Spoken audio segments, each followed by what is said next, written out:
नमस्कार friends, I study online के YouTube channel पर आपका हार्दिक स्वागत है।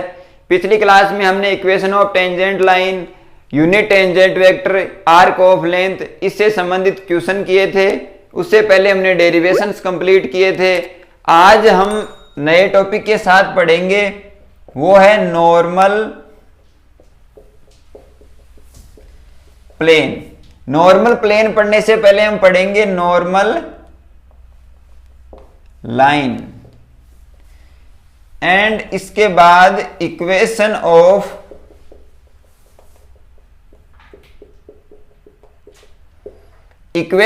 Normal plane. इस प्रकार से हम पढ़ेंगे। तो नॉर्मल लाइन क्या होती है, नॉर्मल प्लेन क्या होता है, और इसके बाद इसकी जो इक्वेशन है वो किस प्रकार से डिफाइन होगी, ये सारी चीजें हम पढ़ने की कोशिश करेंगे। तो देखते हैं कि नॉर्मल लाइन क्या होती है। नॉर्मल का गणित की भाषा में या गणित की शब्दावली में हम अर्थ देखें तो यह है एक अभिलंब। आपने ये नाम सुना होगा, अभिलंब। जो लंबवत हो या जो लंब हो वो नॉर्मल होगा। अब पहली यूनिट मैंने आपको शुरू में बताया था कि ये वक्र से संबंधित है, तो इसमें वक्र का कहीं ना कहीं संपर्क होगा, कर्व। इसके बाद हमने टेंजेंट लाइन, टेंजेंट वेक्टर, तो टेंजेंट से संबंधित कुछ न कुछ इसमें रिलेट होगा। तो टेंजेंट, कर्व और नॉर्मल लाइन, इन तीनों से मिलकर क्या बनेगा, नॉर्मल प्लेन। इस प्रकार से इनको आपस में रिलेट करना है। आप बिल्कुल बेफिक्र रहें, इनको समझते चलें और इसको एग्जाम में किस प्रकार से लिखना है, एग्जाम में इसको किस प्रकार से करना है, उसके लिए आप हमारे जो नोट्स हमने प्रोवाइड करवा रखे हैं आपको, उनका लिंक आपको डिस्क्रिप्शन में मिल जाएगा। तो वहां से आप उनकी स्टडीज कर सकते हैं। एग्जाम में किस प्रकार से लिखना है, एग्जाम में किस प्रकार से क्वेश्चंस को अटेंड करना है, वो सारी की सारी चीज वहां पे आसानी से दी गई है। वहां जो आपको समझ नहीं आता वो आप यहां क्लास से बिल्कुल आसानी से समझ सकते हैं। तो दोनों को साथ साथ लेकर चलें। अब आज का अपना पहला टॉपिक है नॉर्मल लाइन। नॉर्मल लाइन क्या होती है देखते हैं। ये कोई वक्र है, वक्र पे बिंदु P है।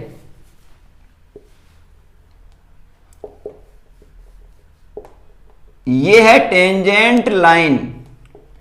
देखो, वक्र पे स्थित कोई बिंदु P है जिसको स्पर्श करती हुई कोई रेखा जा रही है। जो वक्र को स्पर्श करती हुई जा सकती है या वक्र पर स्थित हो सकती है, लेकिन मुख्य शर्त यह है कि वो बिंदु P से गुजरनी चाहिए, पहली कंडीशन। अब एक दूसरी लाइन है जिसको हम नॉर्मल लाइन बोलेंगे। इसकी प्रॉपर्टीज क्या होगी कि ये भी बिंदु P से गुजरनी चाहिए, लेकिन ये जो टेंजेंट लाइन है इसके परपेंडिकुलर होनी चाहिए। यानी कि ये जो टेंजेंट लाइन है ये अपना कर्व है, ये बिंदु P है। तो बिंदु P से गुजरने वाली कोई रेखा जो टेंजेंट लाइन के अभिलंबवत हो या इसके नॉर्मल हो, इसके अभिलंब पर स्थित हो, कैसी भी भाषा का आप यूज कर सकते हैं, लेकिन मुख्य मोटो यही है कि ये जो टेंजेंट लाइन है ये बिंदु P से होकर गुजरेगी, इस वक्र को स्पर्श करेगी, इसके अभिलंबवत ये लाइन होनी चाहिए, वो लाइन ही नॉर्मल लाइन कहलाती है। आपको ये समझ आ गया होगा कि नॉर्मल लाइन क्या है। अब यहीं से समझने की कोशिश करो कि नॉर्मल प्लेन क्या हो सकता है या उसको डायग्राम में हम किस प्रकार से लिख सकते हैं। तो ये जो टेंजेंट लाइन है ये ऐसी कैसी रहेगी, ये जो वक्र है वो ऐसा कैसा रहेगा, ये बिंदु P ऐसा कैसा रहेगा। लेकिन ये जो नॉर्मल लाइन है ये प्लेन में कन्वर्ट होगी। प्लेन में कन्वर्ट होने का मतलब ये हुआ कि ये जो प्लेन होगा वो इस टेंजेंट लाइन के अभिलंबवत होगा, और जो बिंदु P है इससे गुजरने वाला जो भी पोजीशन वेक्टर है या जो भी लाइन होगी वो इस प्लेन के अभिलंबवत होगा। पहले वाली जो लाइन वाला डायग्राम था वो 2D में और ये डायग्राम 3D में बनेगा। तो इसको हम देखते हैं। ये बिंदु P है जिसके निर्देशांक x, y और z मान सकते हैं। अब ये कोई प्लेन है, आपको पता है ये टेंजेंट लाइन है, ये जो होगा वो नॉर्मल प्लेन होगा। नॉर्मल लाइन हम पढ़ चुके हैं, ये जो होगा वो नॉर्मल प्लेन होगा। अब जो मैं बताना चाह रहा हूं कि इस P से जैसे कोई हमने यहां पे पॉइंट लिया Q, तो वो पॉइंट Q ऐसा नहीं होगा, वो एक्चुअल में इस तरह से होगा। यानी कि ये जो 3D का जो डायग्राम बनेगा वो इस प्रकार से बनेगा, ये अपना कर्व। तो इसकी डेफिनेशन क्या हुई? किसी वक्र से गुजरने वाली टेंजेंट लाइन जो बिंदु P से गुजरेगी उसके अभिलंबवत जो भी समतल होगा वो समतल नॉर्मल प्लेन कहलाएगा। अब इस नॉर्मल प्लेन की जो इक्वेशन है, नॉर्मल लाइन हमने पढ़ ली, नॉर्मल लाइन के माध्यम से हमने नॉर्मल प्लेन को जाना कि नॉर्मल प्लेन एक्चुअल में किस प्रकार से होता है। अब इक्वेशन ऑफ नॉर्मल प्लेन, इसको हम देखते हैं, डायग्राम बनाते हैं और इसकी इक्वेशन निकालेंगे।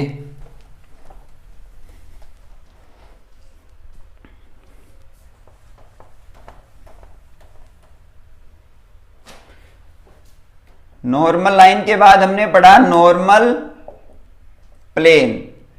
अब पढ़ेंगे इक्वेशन ऑफ नॉर्मल प्लेन। ये कोई वक्र है, ये टेंजेंट लाइन है, ये बिंदु P है, ये कोई प्लेन है। डायग्राम बनाते समय ये बात हमेशा ध्यान रखें कि इनके जो नाम है साधारण से साधारण नाम भी आपको अंकित करके आने हैं एग्जाम में। जैसे छोटे थे तो एक क्वेश्चन आता था कि नामांकित चित्र बनाइए, मतलब नाम को अंकित करते हुए इसको बनाना है। तो अगले को पता हो या न हो फिर भी हमको लिखना है कि ये टेंजेंट लाइन है, ये प्लेन है, ये कर्व है, ये बिंदु P है जिसके निर्देशांक स्मॉल x, y और z हैं, ये कोई बिंदु Q है। यहां से आपको ध्यान रखना है कि ये जो बिंदु Q है ये इस प्लेन पे स्थित है, लेकिन ये प्लेन के लंबवत है, ये टेंजेंट लाइन के भी लंबवत है और इस प्लेन के भी लंबवत है। अब ओरिजिन से P का पोजीशन वेक्टर स्मॉल r होगा और Q का पोजीशन वेक्टर कैपिटल R होगा। तो भाषा के रूप में सबसे पहले क्या लिखना है? भाषा हम बोर्ड पे नहीं लिख सकते, आप इनको नोट्स में देख सकते हैं, तो मैं आपको बोल के बता देता हूं कि किसी वक्र पे स्थित जो टेंजेंट लाइन है उस पे कोई बिंदु P है जो प्लेन पे स्थित है, जिसका ओरिजिन से जिसका पोजीशन वेक्टर है वो स्मॉल r होगा। एक बिंदु Q स्थित है जिसका ओरिजिन से पोजीशन वेक्टर कैपिटल R होगा। अब देखिए कैपिटल R माइनस R बराबर PQ, ये हमने यूनिट टेंजेंट वेक्टर पढ़ा था, तो इसकी स्टडी हमने की थी कि कैपिटल R माइनस R बराबर PQ। अब जो PQ है वो इस नॉर्मल प्लेन के नॉर्मल है, और जो टेंजेंट लाइन है उस टेंजेंट लाइन का जो डायरेक्शन रेशियो है वो होगा R डॉट। टेंजेंट लाइन का डायरेक्शन रेशियो क्या होगा? R डॉट होगा। अब वो आर डॉट होगा वो इसके भी क्या होगा, इस पी क्यू के क्या होगा, परपेंडिकुलर होगा, और इस टेंजेंट लाइन के क्या होगा, अलोंग होगा, इसके साथ होगा। तो करना क्या है कि आर माइनस आर, इसका डॉट प्रोडक्ट आर डॉट बराबर 0।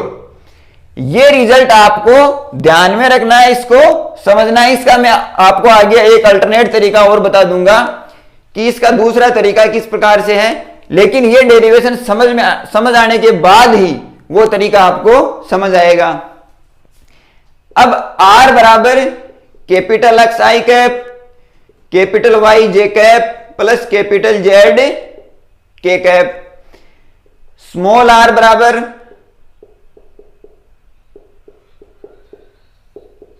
ये चीज, और r डॉट बराबर x dot I cap, y dot J cap and z dot के कैप। इसको समीकरण नंबर 1 देना है और इनको समीकरण number 2 by equation 2 and first, by equation first and second क्या होगा, x माइनस x आई कैप, y माइनस y जे कैप, z माइनस z के कैप, इनका डॉट प्रोडक्ट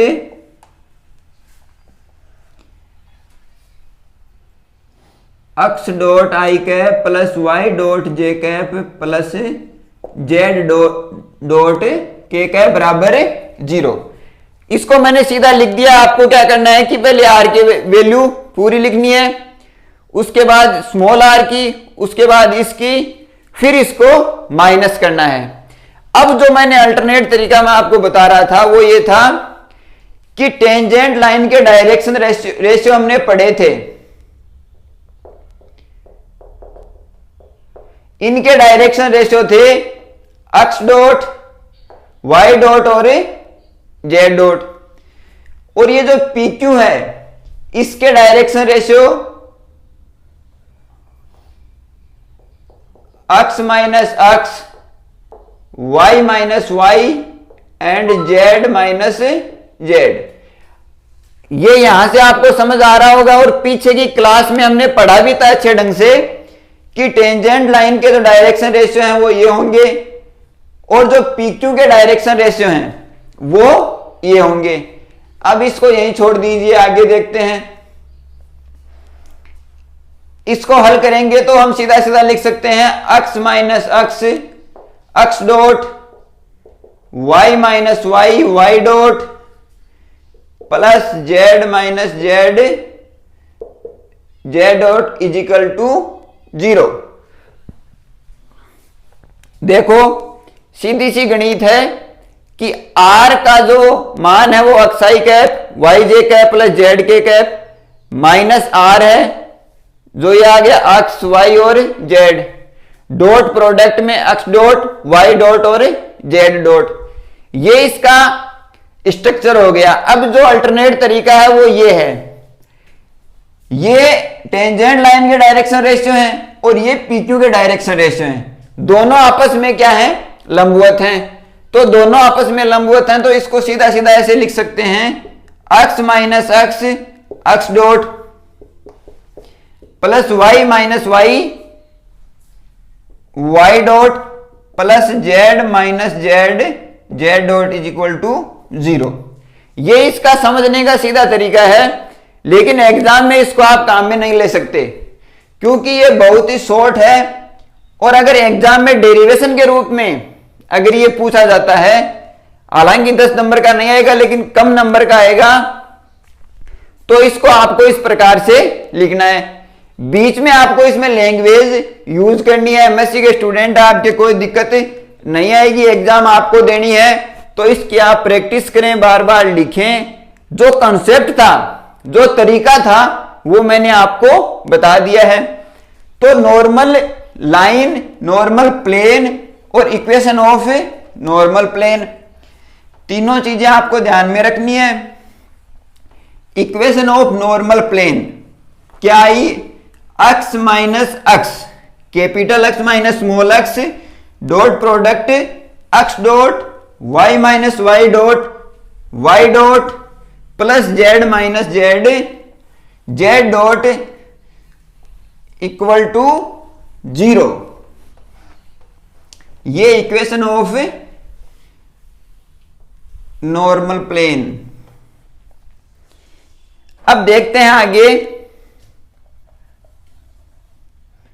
अगला टॉपिक है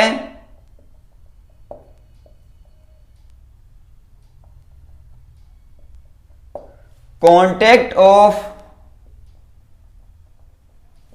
curve and surface. Contact of curve and surface. अब इसमें आपको इस टॉपिक की जो हेडिंग है यहीं से कुछ समझ आ गया होगा। हमारे 4-5 लेक्चर हो चुके हैं, आपको ज्योमेट्री की भाषा समझ आ रही होगी कि इसमें किस प्रकार से आपको डेरिवेशन को समझना है। दो चीजें इंपॉर्टेंट है, सबसे पहले डायग्राम कैसे बनेगा, और इसके बाद जो हमको बेसिक चीजें दी गई हैं उनका जो मटेरियल है, यानी कि उनकी जो समीकरण है, इक्वेशन क्या होगी, वो डायग्राम में किस प्रकार स्थित होंगी। ये चीजें अगर आपको समझ आ गई तो वो डेरिवेशन बिल्कुल आसानी से हो जाएगा। कर्व एंड सरफेस का आपको कांटेक्ट करवाना है। तो देखो, ये कोई सरफेस है,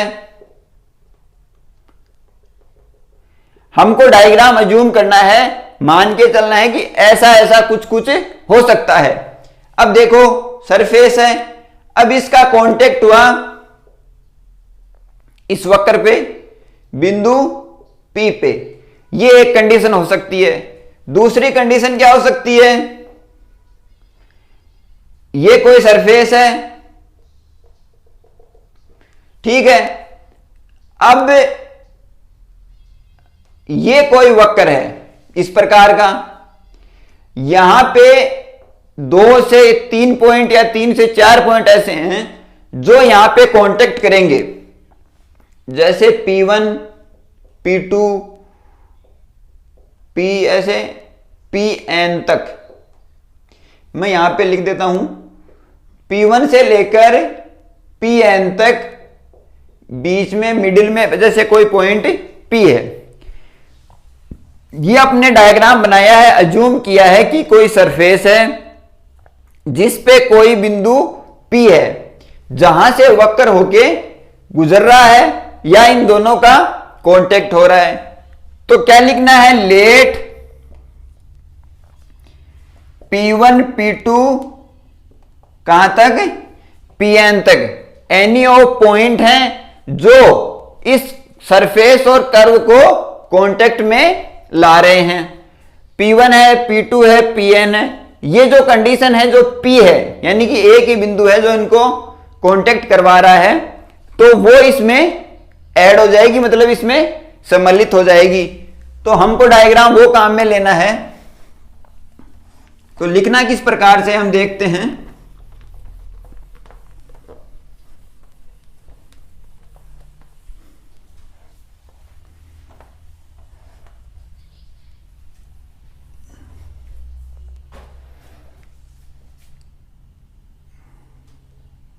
ये कोई सरफेस है,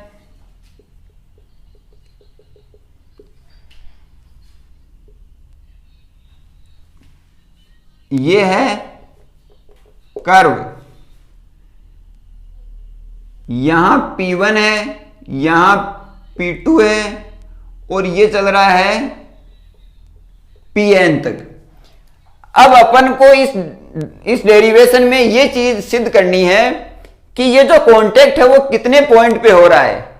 एक्चुअल में जो ये कांटेक्ट है वो हमको ये बताना है कि जैसे हमको इक्वेशन दी जाएगी, उस इक्वेशन में ये बताना है कि ये जो कांटेक्ट होगा वो कितने पॉइंट पे होगा। अगर 2 पॉइंट पे होगा, P1 और P2 पे 2 पॉइंट पे ये कांटेक्ट हो रहा है, तो हमको वो 2 पॉइंट शो करने हैं। 3 पे हो रहा है तो 3, अगर 1 पे हो रहा है तो 1। अब हम मानते हैं कि इक्वेशन ऑफ कर्व आर बराबर X T Y T and Z T. ये equation of curve, equation number 1। अब equation of surface, function of X Y Z is equal to 0। दो चीजें हैं, पहली कर्व है, डायग्राम बनाया हमने, डायग्राम हमने लिखा, इसके बाद इक्वेशन ऑफ कर्व हमने जानी, इक्वेशन ऑफ कर्व क्या होगी और इक्वेशन ऑफ सरफेस क्या होगी। ये चीजें हमारे पास आ गई। अब हम इनको आपस में रिलेट करवाने की कोशिश करेंगे। तो देखते हैं, ये जो इक्वेशन है फंक्शन के रूप में, इसको हम इस प्रकार से लिखने की कोशिश करेंगे। तो देखो, by equation first and second, then contact of curve and surface. By equation first and second से हम इसका सरफेस और कर्व का कांटेक्ट करवाएंगे। तो एफ टी बराबर f x T Y T and Z T, ये हमको इस प्रकार से लिखना है। हमने इसका कांटेक्ट करवाया सरफेस का और कर्व का। अब आगे देखते हैं, ये इक्वेशन नंबर 3 हो गई। अब देखो,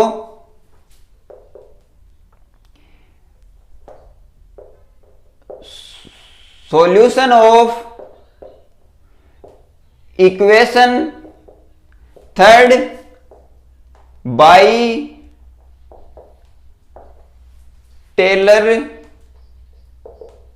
सीरीज। इक्वेशन 3 का हम सॉल्यूशन टेलर सीरीज से करने की कोशिश करेंगे। तो यहां क्या लिखना है कि इक्वेशन 3 का सॉल्यूशन टेलर सीरीज के द्वारा हल होगा। अब टेलर सीरीज क्या है?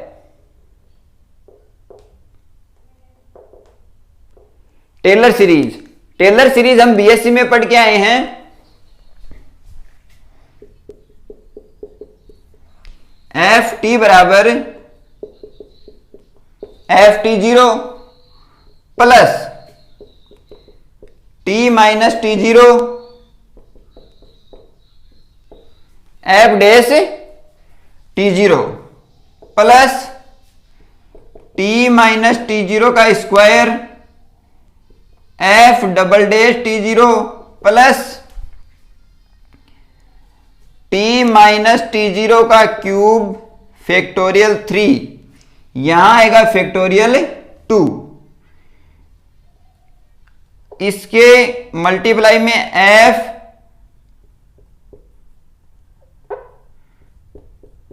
टी जीरो, इस प्रकार से ये चलती जाएगी। ये टेलर सीरीज है। एफ टी बराबर F T zero plus T minus T zero F dash T zero plus T minus T zero का square upon factorial 2 plus F double dash T zero plus T minus T zero का cube factorial 3 F triple dash T zero plus, इस प्रकार से ये आगे तक चलता जाएगा। अब यहां से आपको एक चीज ध्यान में रखनी है,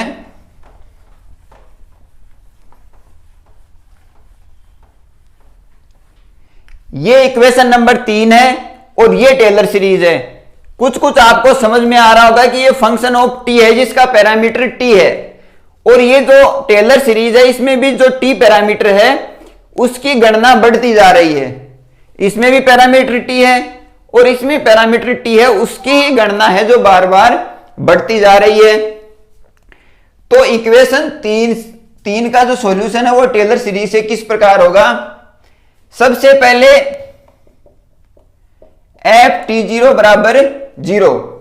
अगर पहली कंडीशन ये हो कि एफ टी जीरो बराबर जीरो हो, तो ये जो पूरा फंक्शन है वो जीरो हो जाएगा, ये जो पूरा फंक्शन है वो जीरो हो जाएगा। तो इसको हम क्या लिख सकते हैं, इसको लिख दो आप इक्वेशन नंबर 4। यहां आप लिख सकते हैं इक्वेशन 4 इज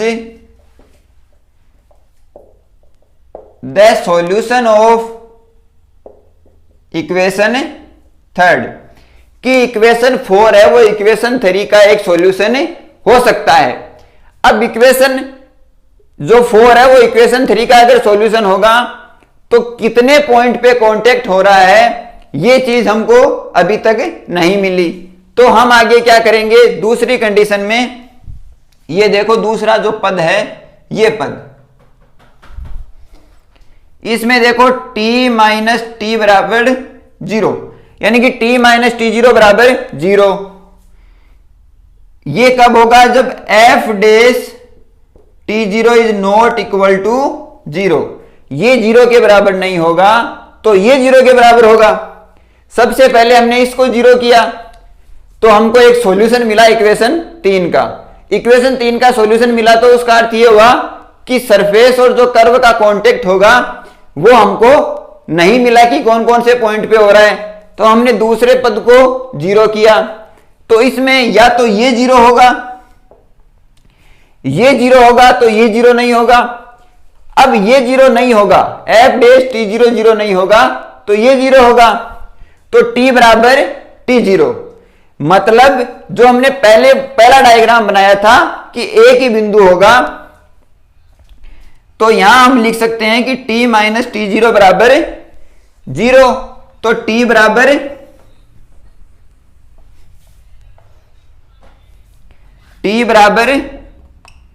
t0। अब लिख सकते हैं कि now this is condition surface and curve are contact of one point contact. यहां से आप क्या लिख सकते हो भाषा के रूप में, ये वन पॉइंट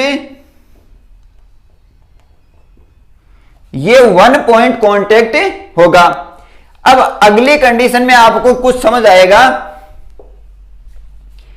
अगली कंडीशन में क्या होगा कि एफ डैश टी बराबर 0 हो गया, लेकिन एफ डबल डैश ये नॉट इक्वल टू 0 होगा। ये कंडीशन थी पहली, ये कंडीशन है दूसरी।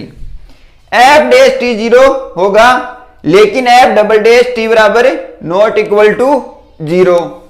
इसमें क्या कंडीशन होगी कि ये 2 पॉइंट कांटेक्ट होगा। इसको हम लिखेंगे 2 पॉइंट कांटेक्ट, ये 2 पॉइंट कांटेक्ट होगा। अब इसको हम एक नाम और दे सकते हैं, 2 पॉइंट कांटेक्ट एंड या और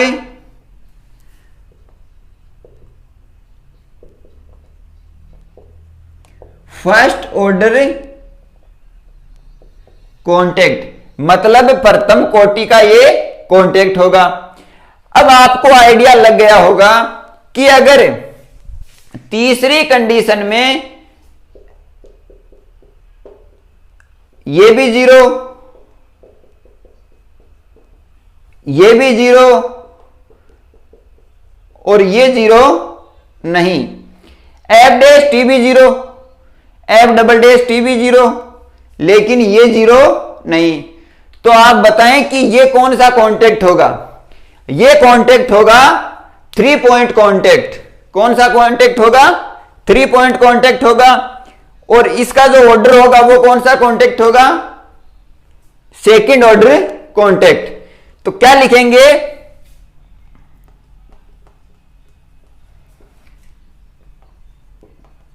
थ्री पॉइंट कांटेक्ट, या इसको लिखेंगे और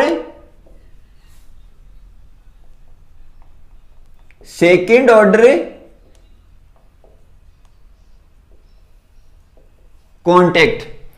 आपको चीजें समझ में आ रही होंगी कि सबसे पहले जो इक्वेशन 3 बनी थी उसको टेलर सीरीज के माध्यम से हमने इस प्रकार लिखा। अब इसको सबसे पहले एक जो सॉल्यूशन आया उस सॉल्यूशन को हमने इक्वेशन 3 का सॉल्यूशन माना, जो आपको ये नहीं बताएगा कि ये जो कांटेक्ट है वो कौन कौन से पॉइंट्स पे हो रहे हैं। तो हमने अगले पद को जीरो करने की कोशिश करी, उसमें दो कंडीशन बनी, पहली कि t माइनस टी जीरो बराबर जीरो हो तो t बराबर टी जीरो होगा, मतलब t बराबर टी जीरो होने का मतलब जो कर्व है वो एक ही जगह सरफेस को स्पर्श करेगा, तो वो यहां पे कंडीशन खत्म हो गई।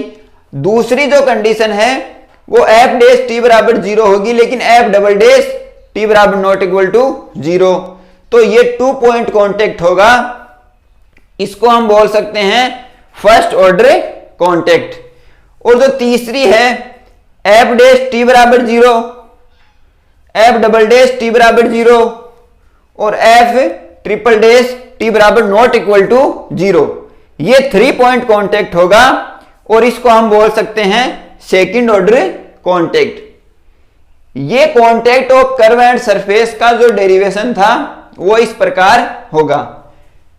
इसको आपको इस प्रकार से लिखना है। एग्जाम में ये आए तो सबसे पहले डायग्राम बनाएं, कर्व एंड सरफेस का जो समीकरण है, जो इक्वेशन है वो लिखे। मैं आपको इसको करने का तरीका बता देता हूं कि जैसे ये आएगा contact of curve, define contact and define contact of curve and surface, इसके साथ एक क्वेश्चंस भी आ सकता है। तो करना क्या है, सबसे पहले एक डायग्राम बनाएं, उसमें अगले को यह दिखाएं कि जो कर्व एंड सरफेस है उसका हमने किस प्रकार से कॉन्टेक्ट करवाया है। फिर दोनों के इक्वेशन लिखें और फिर टेलर सीरीज के माध्यम से इनको यह बताएं कि ये किस प्रकार कॉन्टेक्ट में होंगे। अब हम इस पर एक क्वेश्चन करते हैं, उसके माध्यम से आपको समझ आएगा कि ये जो डेरिवेशन है वो किस प्रकार से उपयोगी है। क्वेश्चन देखते हैं, देखो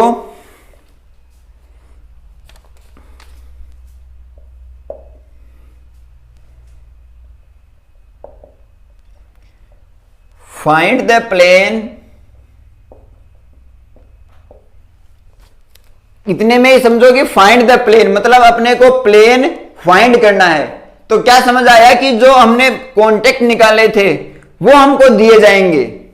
हमने, हमारे पास एक कर्व की समीकरण थी, एक सरफेस की थी, फिर हमने कॉन्टेक्ट निकाले थे। अब ये जो सरफेस की समीकरण है, जो प्लेन की समीकरण है, वो तो हमें पूछी गई है। इसका मतलब जो नीचे कॉन्टेक्ट निकाले थे कि कहां कहां पे ये कॉन्टेक्ट हुआ है वो हमें दिए गए हैं। तो देखते हैं आगे, find the plane that has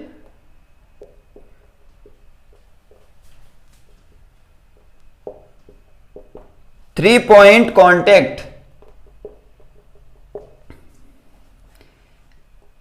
eight the origin with the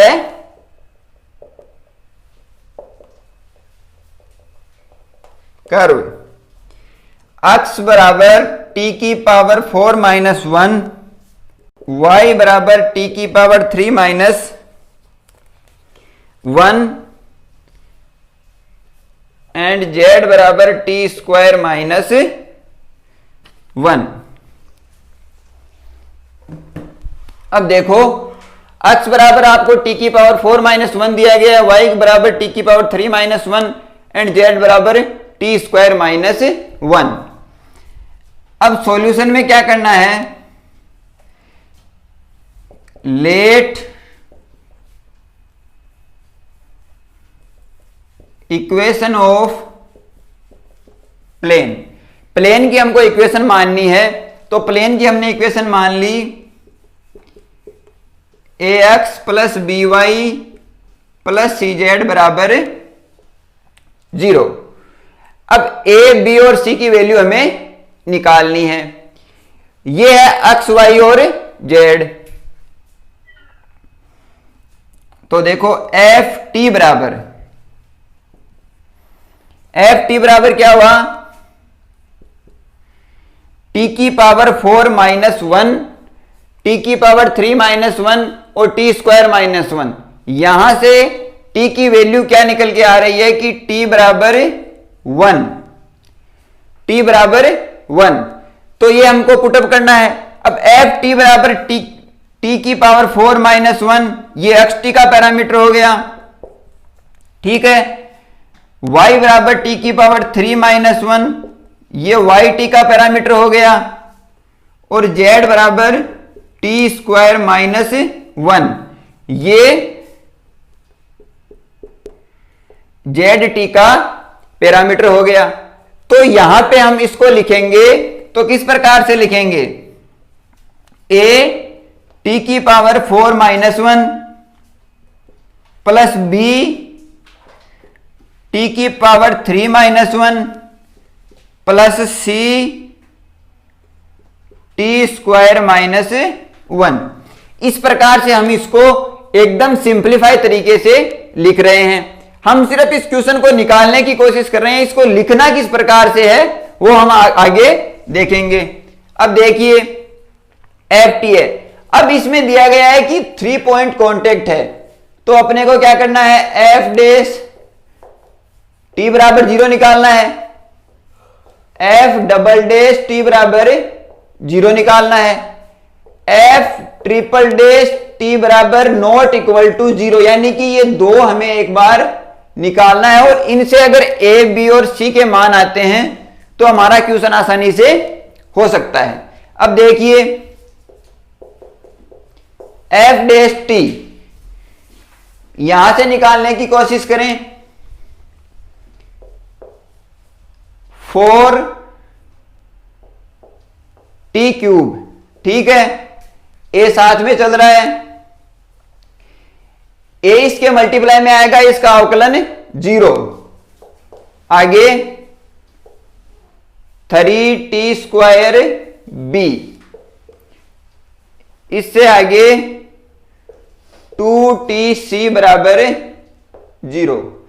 अब टी बराबर 1 जो पैरामीटर है वो टी बराबर 1 होगा यहां से, तो यहां पे लिखें तो यह आएगा 4a plus 3b plus 2c बराबर 0। अब f डबल डैश t, इसका करो अवकलन, इसको समीकरण नंबर 1 दें, इसको समीकरण नंबर 2। अब देखो 12 टी स्क्वायर ए 6 टी बी और यहां आएगा 2c बराबर 0। फिर t बराबर 1 पे 12a plus 6b plus 2c बराबर 0। 2 इसमें कॉमन आ जाएगा तो 6a plus 3b plus c बराबर 0। अब समीकरण 2 और 3 को देखें और चले जाएं 10th क्लास में। 2 और 3 के माध्यम से हम a, b और c की वैल्यू आसानी से निकाल सकते हैं। a, b और c की वैल्यू निकालें और समीकरण नंबर 1 में रख दें। तो देखो 4a plus 3b plus 2c बराबर 0, 6a plus 3b plus c बराबर 0। तो 4a इसको हम यहां लिख सकते हैं 4a plus 3b plus 2c बराबर 0, 6a plus 3b plus c बराबर 0। अंतःखंड रूप से हम इसको निकालेंगे तो a अपॉन ये इससे मल्टीप्लाई होगा 3 माइनस 6, ये 3 से और ये 3 दूनी 6, b अपॉन ये कैंसिल आउट 12 माइनस 4 और c अपॉन 12 माइनस 18 बराबर के।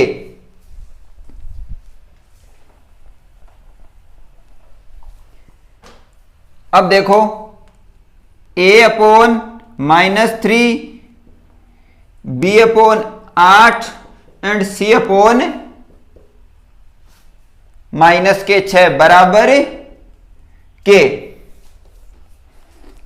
अब देखते हैं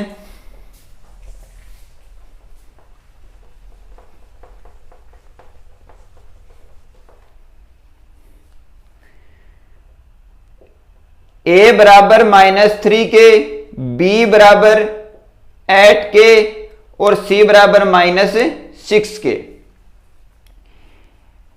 अब इसको इसमें पुटअप करो, -3x के प्लस 8y के प्लस -6 के z बराबर 0। के को कॉमन लेके cancel out, -3x plus 8y -6z बराबर 0। ये इस प्रकार से ये क्वेश्चन, ये इक्वेशन ऑफ प्लेन। हमने क्या किया कि हमको प्लेन की इक्वेशन पूछी गई थी जिसमें हमको 3 पॉइंट कॉन्टेक्ट दिया गया था, यानी कि ये 3 पॉइंट कॉन्टेक्ट है। तो वहां से हमको इतना समझ आ गया कि f' निकालना है, उसको 0 के बराबर करना है, f" निकालना है, उसको 0 के बराबर करना है। वहां से हमको a, b और c की वैल्यू मिल जाएगी। तो उसको हमको जो हमने प्लेन की इक्वेशन मानी है उसमें पुटअप करना है और इसके बाद जो इक्वेशन बनेगी वो इक्वेशन ऑफ प्लेन होगी। तो हमने जो आज पढ़ा उसमें अगर ये कॉन्टेक्ट, जो कर्व और सरफेस का जो कॉन्टेक्ट है वो डेरिवेशन अगर एग्जाम में आएगा तो उसके साथ इस प्रकार का जो छोटा क्वेश्चन है वो 100% आपको मिलेगा।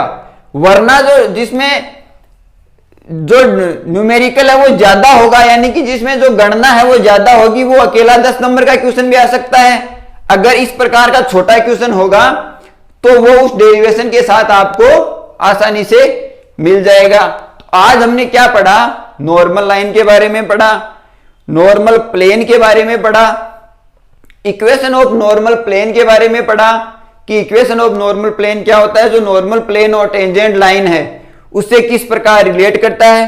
कॉन्टेक्ट, हमने जो contact of curve and surface है उसके बारे में पढ़ा और उसका ये क्वेश्चन किया। आई होप आपको ये क्लास सारी की सारी समझ आई होगी, इसमें आपके किसी प्रकार का कोई डाउट नहीं रहा होगा। लैंग्वेज में किस प्रकार से लिखना है ये चीजें मैंने आपको बता दी हैं। फिर भी आप इसको और अच्छे ढंग से पढ़ सकते हैं, इस लेक्चर को अच्छे ढंग से समझ सकते हैं। इसके लिए हमने जो आपको नोट्स प्रोवाइड करवा रखे हैं वो उन नोट्स को आप डाउनलोड करें। डिस्क्रिप्शन में जो लिंक दिया गया है उस पर जाएं, नोट्स को डाउनलोड करें और उन नोट्स को पढ़ें, उनके साथ ये क्लास अटेंड करें, जिससे क्या होगा कि आपको ये जो क्लास है वो समझने में बहुत ज्यादा आसानी होगी। या कोई छोटी मोटी जो माइनर मिस्टेक्स होती हैं क्लास में, हो जाती हैं, हर किसी से होती हैं, तो उसको भी आपको समझने में बड़ी आसानी होगी। आप इनको पढ़ते रहें, एमएससी के स्टूडेंट हैं, आपको अच्छे से मालूम है कि नोट्स की वैल्यू क्या होती है, क्लास की वैल्यू क्या होती है। बराबर नोट्स को पढ़ते रहें, बराबर क्लास को अटेंड करते रहें। आज की क्लास में इतना ही पढ़ेंगे, आगे की क्लास में हम नए टॉपिक के साथ मिलते हैं। तब तक के लिए आपका दिन शुभ हो। धन्यवाद। वीडियो को ज्यादा से ज्यादा शेयर करें, लाइक करें, सब्सक्राइब करें। धन्यवाद।